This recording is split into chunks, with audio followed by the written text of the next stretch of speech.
ತಮಿಳುನಾಡಿನಲ್ಲಿ ನಿರಂತರವಾಗಿ ಮಳೆ ಆಗ್ತಾ ಇರೋದ್ರಿಂದ ಸಾಕಷ್ಟು ಅವಾಂತರ ಆ ಭಾಗದಲ್ಲಿ ಸೃಷ್ಟಿಯಾಗಿದೆ. ಸಾಕಷ್ಟು ಅನಾಹುತಗಳು ಕೂಡ ನಡೆದು ಹೋಗಿದೆ. ಹಲವರ ಬದುಕು ನೀರಿನಲ್ಲಿ ಕೊಚ್ಚಿ ಹೋಗಿದೆ.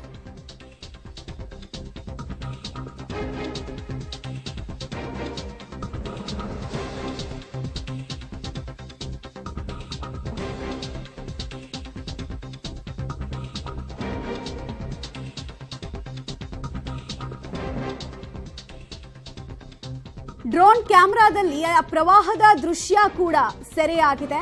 ವಿಪರೀತವಾಗಿ 6 ರಿಂದ 7 ಜಿಲ್ಲೆಗಳಲ್ಲಿ ಮಳೆ ತನ್ನ ರೌದ್ರಾವತಾರವನ್ನ ತೋರಿಸಿದೆ. ಕೆಲವು ಕಡೆ ಕೃತಕ ನೆರೆಯಾಗಿದೆ, ಕೆಲವು ಕಡೆ ಬಹಳಷ್ಟು ಸಮಸ್ಯೆ ಇದೆ. ಗ್ರಾಮಗಳೇ ಮುಳುಗಿ ಹೋಗಿದೆ. ಮಳೆ ಹಾಗೂ ಪ್ರವಾಹದ ಭೀಕರತೆ ಎಷ್ಟರ ಮಟ್ಟಿಗೆ ಇದೆ ಅನ್ನೋದಕ್ಕೆ ಈ ಡ್ರೋನ್ನ ದೃಶ್ಯಾವಳಿ ಸಾಕ್ಷಿ ಹೇಳ್ತಾ ಇದೆ.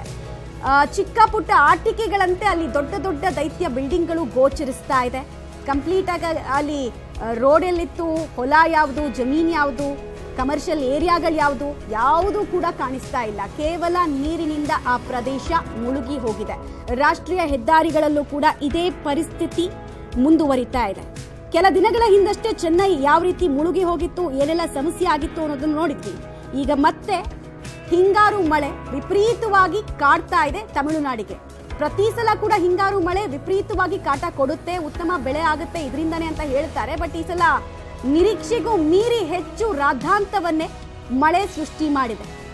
ಇನ್ಫ್ಯಾಕ್ಟ್ ಅಲ್ಲಿನ ಸರ್ಕಾರ ಹೇಳ್ತಾ ಇರೋದು ಈ ಮಳೆ 2 ಲಕ್ಷಕ್ಕೂ ಹೆಚ್ಚು ಜನರ ಜೀವನದ ಮೇಲೆ ಎಫೆಕ್ಟ್ ಆಗ್ತಾ ಇದೆ. ರೋಡ್ನಲ್ಲಿ ಅಲ್ಲಿ ಪ್ರವಾಹ ಹಾಗೂ ಮಳೆ ಸೃಷ್ಟಿ ಮಾಡಿರುವಂತಹ ಭಯಾನಕತೆ ನೋಡ್ತಾ ಇದ್ದೀರಾ.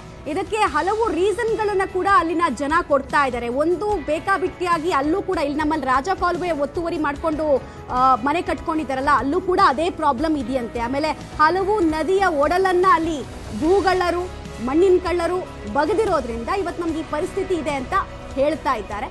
ಸಮುದ್ರಕ್ಕೆ ಸೇರ್ಬೇಕಾದ ನೀರು ಹಿಮ್ಮುಖವಾಗಿ ಹೋಗ್ತಾ ಇರೋದು ಕೂಡ ಇದರ ನೇರ ಪ್ರವಾಹದ ಎಫೆಕ್ಟ್.